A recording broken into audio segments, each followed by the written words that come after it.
muito embora a colaboração premiada do Mauro Cid já tenha sido validada por essa corte em mais de uma oportunidade, tanto em audiência com o ministro relator, como aqui no plenário, foi validada quando ele prestou depoimento aqui, interrogatório, nos parece importante destacar algumas coisas, porque foi batido muito no processo, e certamente será alvo das próximas sustentações orais, que o Mauro Cid foi coagido. Ele teria sido coagido inicialmente pela Polícia Federal e depois pelo eminente relator, ministro Alexandre de Moraes. E acho que isso precisa ficar muito claro em relação a isso. Em relação à suposta coação pela Polícia Federal, as alegações que sustentam o vício de consentimento do Mauro Cid em relação a isso seria relativo aos vazamentos na revista Veja, em que, à época, saiu a seguinte matéria com os seguintes dizeres de Mauro Cid, entre aspas. Eles tinham a tese investigativa e eu tinha a minha versão. Muitas vezes a minha versão contradizia os argumentos que eles tinham no inquérito. E eu falava, não, a minha versão não é essa. Isso aqui eu sei, isso aqui eu não vi. Eu tinha outra linha argumentativa, né? E eles estavam investigando. E a minha, eu estava trazendo a minha versão dos fatos, era outra. Isso aqui não é coação. O Mauro Cid está reclamando da posição do delegado. Isso é direito. E cumpre fazermos uma pergunta aqui. Qual é a versão que constou dos autos? Foi a versão do Mauro Cid ou é a versão do delegado? Qual é a versão que prevaleceu? Dizer que isso é coagido, com todas as vênias aos entendimentos contrários, seria acadêmico. Mas é possível ir adiante. Qual é o delegado que não tem uma tese confrontante com quem ele está investigando ou com quem ele está perguntando? O delegado que não tiver uma linha de investigação e não puder questionar a quem ele está interrogando, seja indiciado, investigado, testemunha, ele não tem nada. Ele vai perguntar o quê? O que ele vai perguntar se ele não tiver argumentos para formar uma convicção, pelo menos que seja indiciária naquele momento? Se ele não tiver isso, ele não tem nada. Eu posso não concordar com o relatório e com o indiciamento do delegado. E, de fato, não concordo. Agora, nem por isso eu posso dizer que ele coagiu o meu cliente ou que ele cometeu uma ilegalidade.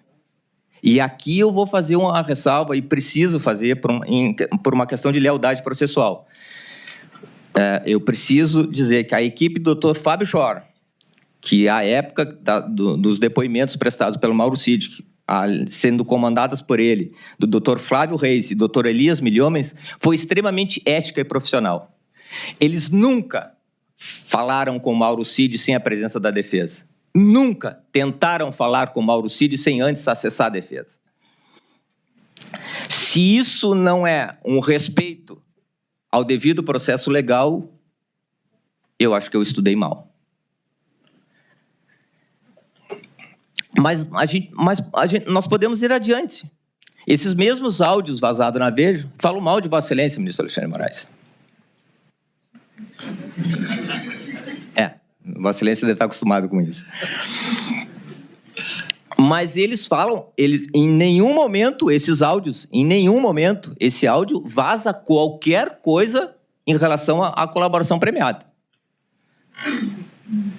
Nenhum momento ele diz, ele especifica, ele fala, olha, isso aqui eu falei isso, é isso. Não, ele confronta as ideias e a investigação, o que é normal.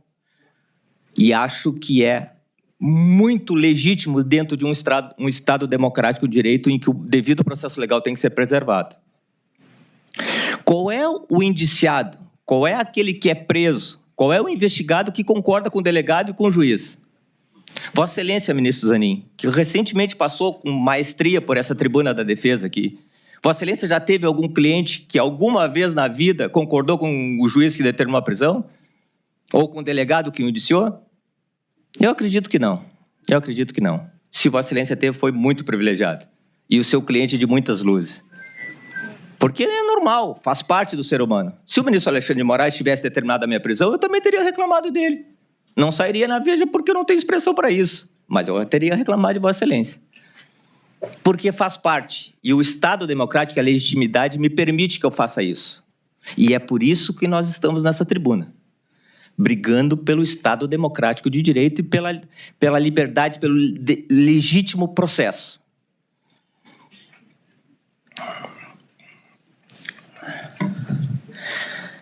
Eu posso não concordar. E eu não concordo, e em alegações finais falamos isso. Nós não concordamos com o pedido de condenação do ministro Gonet.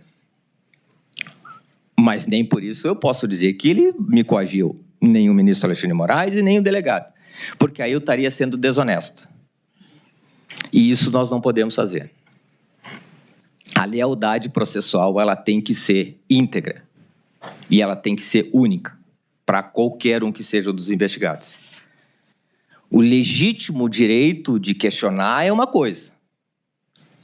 O direito de criar argumentos e provas não idôneas é outra, totalmente diferente. Teve uma outra audiência que também foi muito questionada, em que o ministro, Vossa Excelência, ministro relator, que Vossa Excelência, a audiência de novembro, acho que a última audiência que tivemos de confirmação do acordo de colaboração premiada, dia 21 de novembro, em que Vossa Excelência teria advertido o Mauro Cid. E eu vou, entre aspas, fazer a citação aqui rapidamente do que Vossa Excelência teria dito. Caso eventuais omissões e contradições não fossem sanadas nos termos da legislação vigente, isso poderia acarretar a prisão preventiva e a rescisão do acordo de colaboração premiada, com efeito não apenas para o colaborador, mas também para o pai, sua esposa e sua filha maior. Isso aqui é coação? Vossa Excelência tinha obrigação de falar isso para o Mauro Cid. Vossa Excelência tinha obrigação de fazer audiência. O Mauro Cid tinha um contrato vigente. E não teria como rescindir o contrato se ele não tivesse o contraditório e o direito de se explicar eventuais pontos que não estavam claros. Se Vossa Excelência não tivesse feito isso, eu estaria aqui reclamando de Vossa Excelência. Mas isso não é ameaça. Isso é o devido processo legal. E não é só isso. O Mauro Cid estava numa audiência com o professor César Bittencourt, com a doutora Vânia, na presença do procurador-geral. Imaginar que alguém possa ser coagido em audiência diante de tudo isso, aí realmente fica muito complicado o devido processo. Depois, surgiram boatos e tentativas de anular o acordo de colaboração premiada, também por conta de mensagens que seriam divulgadas e através de um processo, quando a defesa do coronel Marcelo Câmara juntou lá na ação penal 2693, uma suposta minuta de ata notarial, que nessa minuta, segundo o doutor Luiz Eduardo Kuntz, que juntou lá com a defesa, traria o exercício do Mauro Cid através de uma rede social do Instagram, Gabriela702. Isso é alvo de investigação. Isso está lá no inquérito 5005, faz parte de uma investigação requerida por nós e deferida pelo eminente ministro relator, em que nós sustentamos que esse Instagram não foi utilizado pelo Mauro Cid e que as mensagens não são idôneas. Isso foi juntado lá na ação como uma minuta de ata notarial. Minuta de ata notarial. Mas foi juntada nessa ação penal aqui como uma ata notarial. E que de ata notarial não tem nada. Nós não podemos validar uma colagem sob o aspecto de legalidade e de fé pública que tem uma ata notarial.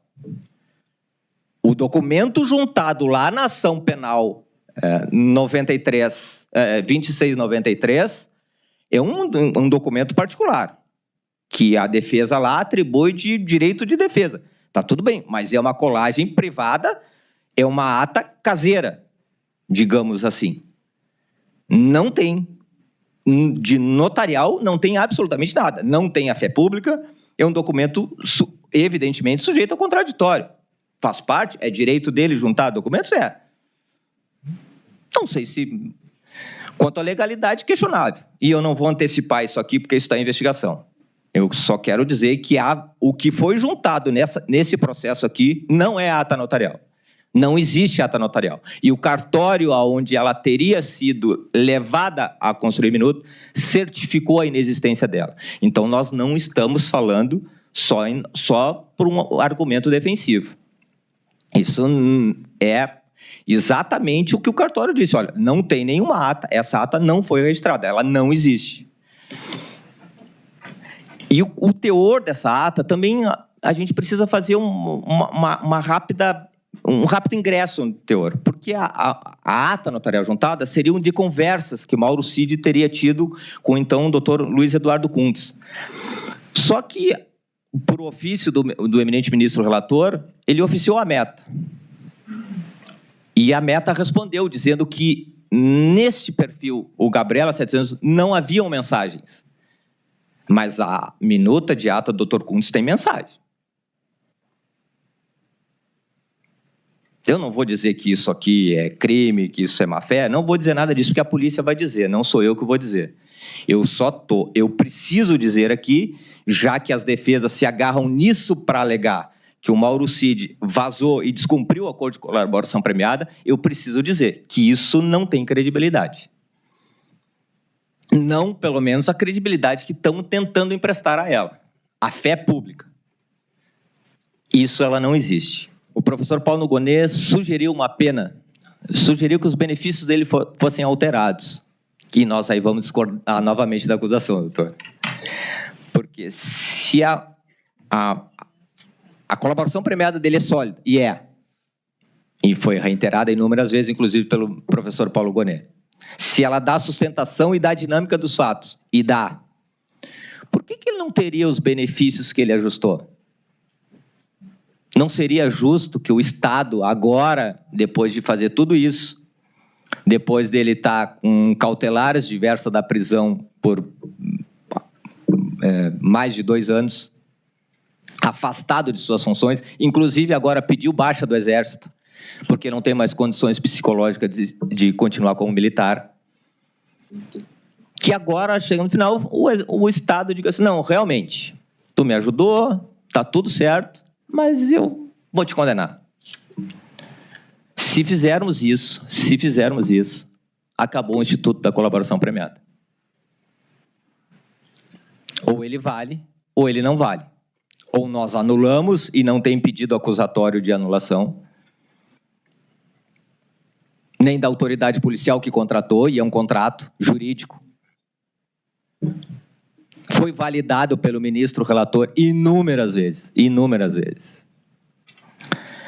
Então, fazendo essas considerações, já avançando além do tempo, e não posso me passar no tempo do meu professor, eu peço a confirmação da colaboração premiada, com todos os benefícios ajustados, nos termos das nossas alegações finais. Mas, enfim, excelência, nós não temos material, não temos prova para além disso. Mas nós temos um acordo de colaboração premiada. Isso, o eminente relator, o ministro Alexandre de Moraes, afirmou que está em vigência. O Mauro Cid cumpre a sua parte. E nós, como defensor, pedimos apenas que seja chancelada, seja confirmada, enfim, o Mauro Cid cumpra a sua parte. E nós cumprimos a nossa aqui. Antes de encerrar, observo que, por ocasião das alegações finais, a Procuradoria-Geral da República reafirmou a validade do acordo de colaboração premiada celebrada por Mauro Cid na Polícia Federal. Os relatos de Mauro Cid foram úteis para o esclarecimento dos fatos relacionados à investigação. Embora a Polícia Federal tenha descoberto a maior parte dos eventos descritos na denúncia de forma independente, a colaboração de Mauro Cid acrescentou-lhes profundidade. A manifestação final da Procuradoria buscou, entretanto, refletir o valor das contribuições ao processo investigativo, ponderando omissões percebidas. Sabidamente, o acordo de colaboração é negócio jurídico em que o réu reconhece a prática dos delitos. Daí ser de se desprezar, por paradoxal, a negativa expressa no instante das alegações finais de participação no empreendimento criminoso delatado.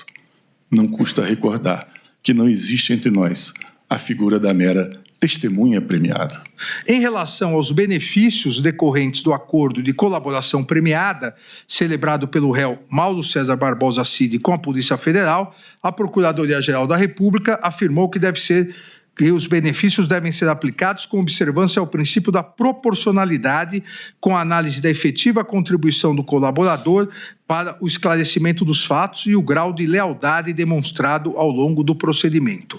Alegou, portanto, comportamento contraditório do réu colaborador em razão de omissões e resistência ao cumprimento integral das obrigações, sugerindo a redução da pena a ser fixada em patamar mínimo e, por sua vez, a redução de 1/3 da pena imposta pela prática criminosa como benefício premial em razão da sua colaboração, e sugerindo o afastamento da concessão do perdão judicial, da conversão automática da pena privativa de liberdade em restritiva de direitos e também o afastamento da redução máxima de 2/3. E encerrou solicitando, requerendo a condenação de todos os réus pelos crimes imputados. Em 29/7/2025, a defesa do réu colaborador, Mauro César Barbosa Cid, apresentou as alegações ressaltando em síntese, porque aqui também, novamente, o eminente advogado do réu colaborador detalhará, assim como o procurador-geral, nas sustentações orais, mas ressaltou em síntese que Mauro César Barbosa Cid firmou acordo de colaboração premiada por livre e espontânea vontade, sempre com orientação e acompanhamento de seus defensores, em todos os atos processuais em que foi intimado. Que o acordo de colaboração premiada preencheu todos os requisitos de validade, eficácia e efetividade, e como tal foi homologado e ratificado pelo colaborador e por essa Suprema Corte. Ainda alegou a defesa de Mauro Cid em que pese a defesa técnica discordar da acusação, ou pelo menos da capitulação atribuída pela Procuradoria-Geral da República quanto aos fatos narrados e sua autoria, não é possível afirmar que Mauro César Barbosa Cid não falou tudo o que sabia, muito menos que ele tivesse mentido ou omitido o fato relevante que tinha a obrigação contratual de falar. Alega ainda que a discussão sobre o documento referido pela Procuradoria-Geral da República como minuta golpista, narrada pelo colaborador, foi confirmada pelos 3 comandantes das Forças Armadas, General Freire Gomes, Almirante Almir Garnier e Brigadeiro Batista Júnior, bem como pelo réu Jair Messias Bolsonaro. A reunião, segundo a defesa, a reunião de apresentação dos considerandos também foi confirmada pelos comandantes das Forças Armadas. Alega ainda que, conforme esclarecido por Mauro César Barbosa Cid, as discussões materializadas nos considerandos surgiram após Jair Messias Bolsonaro sustentar a existência de fraude nas eleições, o que também foi confirmado por todos que participaram na reunião. Em relação à reunião do dia 12 de novembro de 2022, na casa de Walter Souza Braga Neto, a defesa de Mauro César Barbosa Cid alega não existir divergência sobre a sua realização, embora o réu colaborador não tenha participado efetivamente. A defesa ainda diz que, no que diz respeito à solicitação de dinheiro a Walter Souza Braga Neto, também não haveria controvérsia, havendo divergência tão somente em relação à sua efetiva entrega, uma vez que Mauro César Barbosa Cid afirma ter recebido uma sacola de vinho, enquanto Walter Souza Braga Neto nega ter entregado os valores. Ainda afirma a defesa que a Procuradoria-Geral da República, em uma linha muito tênue entre a realidade e a deslealdade processual, utiliza-se de todas as informações e provas colhidas a partir da colaboração premiada, ancorando nela a base de toda a sua acusação, sustentando ao final da instrução em suas razões que o colaborador não merece o prêmio ajustado no acordo. Afirma a defesa que, à luz da decisão proferida pelo eminente ministro relator em 23 de novembro de 2024, de forma clara e direta, teria sido reiterada a rigidez e eficácia do acordo de colaboração premiado firmado por Mauro César Barbosa Cid, e não há qualquer fato superveniente ou juridicamente relevante capaz de infirmar tal reconhecimento, e que seria inaceitável que o colaborador fosse agora surpreendido com um pedido absolutamente desarrazoado pela Procuradoria-Geral da República, no sentido de revisar unilateralmente os benefícios pactuados. Afirma que nenhuma prova foi produzida em juízo contra Mauro César Barbosa Cid e nenhuma testemunha descreveu qualquer conduta típica dolosa, acessória ou contributiva do réu colaborador. A defesa de Mauro César Barbosa Cid afirma que ele não participou de reuniões golpistas, não ordenou, não incentivou qualquer ato de violência, não promoveu ruptura institucional e não se reuniu para planejar golpes de Estado. E diz que as provas produzidas em sede policial desmentem a acusação em relação ao réu colaborador Mauro César Barbosa Cid.